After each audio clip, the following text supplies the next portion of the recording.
সারা জীবন অকাম বদকাম করে বুড়া বয়সে হজ করে হাজী সাহেব এসে 5 ওয়াক্ত নামাজ ধরছে। সারা জীবন কিন্তু অকাম বদকাম করছে। আমার পাশে একজন মুরব্বী, এই আত্মাহিয়াতের মধ্যে কিন্তু আমরা এরকম আঙ্গুল তুলি না। কখন তুলি? আশহাদু আল্লা ইলাহা। তো ও দেখি আমার পাশে 1 আঙ্গুল নয় 5 আঙ্গুল এরকম এরকম করে। সালাম ফিরানোর পরে বললাম, কে ভাই একটা তোলা বাদ দেয় সব এরকম করে কেন? কয় হুজুর আমি কোনো সমান জায়গাতে আঙ্গুল রাখলি আমার আঙ্গুল এরকম এরকম করে। আমি বললাম কেন? বলে যে হারমোনি বাজাছি তো, আগে খুব খারাপ ছিলাম হুজুর, এই হারমোনি টিপার কারণে এখন আমার লোক এই হারমোনি টিপার চায়। তার মানে কি বোঝা গেল?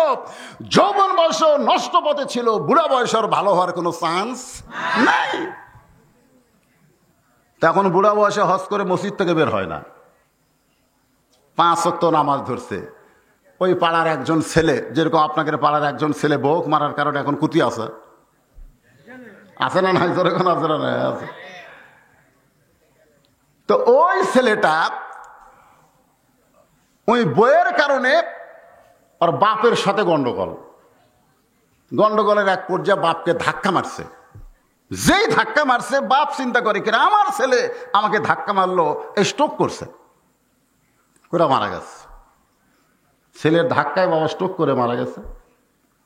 এখন তো চিন্তায় পড়ে গেছে, কে বাপ মরলো এখন কি হবি, মরিয়া গেলে কি হবে এই চিন্তা, বাপ বেঁচে থাকতে আমার কি হবে এই চিন্তা। আপনারা বলেন তো, যে সন্তান বাপকে ধাক্কা মারছে আর মরার পরে কি হবে? এ কথা কন না কেন? এখনকার ছেলেরা কি মরার পরে চিন্তা করে? কি হবে আমার, জেল হবে, ফাঁসি হবে। একজন লোক বলতেছে জেল ফাঁসি থেকে যদি বাঁচবার চাও তাহলে অমুকের কাছে যাও। তো বলতেছে অমুক তো এখন হজ করে নামাজ ধরছে পারে, ওই কি আর খারাপ বুদ্ধি দিবে? বলে আগে তো এরকম খারাপ বুদ্ধি বেশি দিত, যা দেখা যাক কি হয়। তো বাঁচার জন্য এখন মসজিদের বারান্দায়, চাচা ভিতর থেকে বের হয়, কি হয়েছে রে? বলে আমি বাপকে ধাক্কা দিলাম, বাপ পড়ে মরে গেল, এখন হাঁক বাঁচানোর বুদ্ধি কি? তো বুড়া বলতেছে যদি হজ না করতাম, যদি 5 ওয়াক্ত নামাজ না ধরতাম তাহলে তোকে বলতাম গলার দড়ি দিয়ে টাঙ্গা থো, কিন্তু আমি হজ করছি, 5 ওয়াক্ত নামাজ ধরছি, আমি আর খারাপ বুদ্ধি দেব না বাবা, তুই যা। আপনারা বলেন তো, ও কি খারাপ বুদ্ধি দিছে? দেয়নি? দিছে, কিন্তু বুঝবার পারেনি। বলতেছে যদি হজ না করতাম, নামাজ না ধরতাম তাহলে তোকে বলতাম গলার দড়ি দিয়ে টাঙ্গা থো, কিন্তু আমি হজ করছি, নামাজ ধরছি, খারাপ বুদ্ধি আর দেব না। কি বুঝলেন? যৌবন বয়সে যারা খারাপি করবে, বুড়া বয়সে তাদের ভালো হওয়ার কোনো চান্স নেই। এখন থেকেই ভালো হওয়া লাগবে। ভালো কেমনে হওয়া যায় এই বিষয় নিয়েই তো আলোচনা করবো ইনশাল্লাহ। রাত বেশি হয়েছে তো কি হয়েছে? না না, রাত 12টা এখনই বাজছে।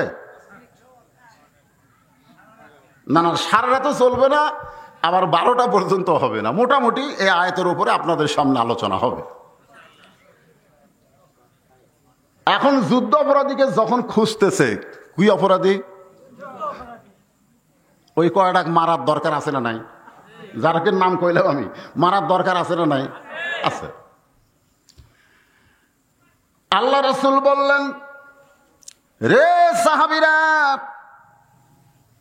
তোমরা যাদেরকে খুঁজতেছো তারা যদি গভীর রাত্রে মক্কা থেকে আমাকে না বের করে দিত, আমি মদিনায় যেতাম না। আর মদিনায় যদি না যাইতাম আমি মসজিদ নির্মাণ করতাম না। মসজিদ নির্মাণ করার মাধ্যমে, নামাজের মাধ্যমে আল্লাহ আমাদেরকে এত বড় একটা জামাত দিয়েছে, সুবহানাল্লাহ। কখন এত বড় একটা দল দিয়েছে, 10,000 মুজাহিদ মক্কায় ঢোকার সঙ্গে সঙ্গে আল্লাহ মক্কা বিজয় দিয়েছে। তো ওরা খারাপি না করলে আমরা তো মক্কা বিজয় পেতাম না। কি কর? এই কারণেই আমি ওদেরকে মাফ করে দিলাম। আল্লাহ রাসূল কি করে দিল? সাহাবীরা বললেন, হুজুর ঠিক আছে, আমরা যুদ্ধ অপরাধীদের খোঁজার দরকার নেই, আপনি যখন মাফ করছেন তা আমরা একটু বিজয় মিছিল করব। জোরে কোন, কি মিছিল? বিজয় মিছিল। সমস্ত সাহাবীরা যখন বিজয় মিছিল করবেন, এমন সময় আল্লাহর নবী দেখলেন এই বিজয় মিছিল তো মুসলমানের করা যাবে না, কারণ মুসলমান বিজয় হয়েছে নিজের যোগ্যতায় নয়, স্বয়ং আল্লাহর সহযোগিতায়। ফাসাব্বিহ বিহামদি রাব্বিকা আস্তাগফির। তুমি বাংলাদেশের জনগণ হয়ে তুমি বলো, ভারত যদি আমাদের সহযোগিতা না করত আমাদের বাংলাদেশ স্বাধীন হতো না। বলার সাথে সাথে তুমি বেঈমান হয়ে যাবে, কারণ ভারতের সহযোগিতায় বাংলাদেশ স্বাধীন হয় নাই, আল্লাহর রহমতে স্বাধীন হয়েছে। জোরে কোন কথা ঠিক কিনা? আমাকে বলে, হুজুর এবারে আমেরিকা যে হারে খেপতিছে, সামনে নির্বাচন ভালো হবে। আমি কইলাম, কে রে, খালি আমেরিকায় খেপতিছে, আল্লাহ খেপতিছে না? আপনাদের কি মনে হয় আমেরিকা খেপলি কাম হবে? এ কথা কন না কে? ইউক্রেন রাশিয়া যখন যুদ্ধ লাগলো তখন অনেকেই বলতেছে আমেরিকা যদি ইউক্রেনের পক্ষে যায় তাহলে রাশিয়া পারবি না। এক শালাও কয় না আল্লাহ যদি পক্ষে যায়, এ কথা কয় না। এই মুসলমানেরা, আমরা আমেরিকা রাশিয়ার দিকে তাকাই থাকবো না, আমরা বিশ্বাস করবো আল্লাহ আমাদের সাথে আছে। জোরে কোন ঠিক? তবে আল্লাহর মায়ের একটু ধীরে ধীরে, আল্লাহর মায়ের আপনার বোঝেন একটু ধীরে ধীরে কিভাবে আসবে আজকের আলোচনায় বুঝতে পারবেন। মার আছে না নাই? একটা গানও আছে, আল্লাহর মার দুনার বার ওরে কেরামত। এমন জায়গায় মারবে আল্লাহ, কোনো ডাক্তারও করবার পারবে না তার মেরামত। যেরকম কথা ঠিক। আল্লাহ রাসূল দেখলেন সমস্ত সাহাবীরা মক্কা বিজয়ের মিছিল যখন করতে যাবেন, এক দুইজন সাহাবী হলে নবী তাদেরকে সাইজ করতে পারতেন, কিন্তু নবীর সঙ্গে এসেছে 10,000। এখন 10,000 মানে এই মুড়ে দেখা যায়, শেষ মুড়ে দেখা যায় না। তখন তার মাইক ছিল না যে বিজয় মিছিল করা যাবে না। রাসূল কোনো কথাই না বলে আল্লাহ নবী কাবা থেকে, খুব খেয়াল করবেন, যেখানে আল্লাহর কাবা ঘর আছে সেই কাবা থেকে উত্তর দিকে, জোরে কোন দিকে? হ্যাঁ, উত্তর দিকে আপনার একটা গোরস্থান আছে, যে গোরস্থানকে বলা হয় জান্নাতুল মাওয়াহ। সেই গোরস্থানের ভিতরে ঢুকলেন। আল্লাহর নবী যখন গোরস্থানের ভিতরে ঢুকলেন, সঙ্গে সঙ্গে প্রত্যেকটা সাহাবীর সামনে আয়াত এসে হাজির হয়ে বলল, আতিউল্লাহ ওয়া আতিউর রাসূল কুল ইন কুনতুম তুহিব্বুনাল্লাহ ফাত্তাবিউনি ইউহিব্বুকুমুল্লাহ ওয়া ইয়াগফির লাকুম যুনুবাকুম ওয়াল্লাহু গফুরুর রহিম। আল্লাহ রাসূল যখন গোরস্থানের মধ্যে ঢুকলেন, সমস্ত সাহাবীরা, আনন্দ তো দূরের কথা, নবীকে ইত্তেবা করার জন্য তারাও গোরস্থানের মধ্যে ঢুকলেন।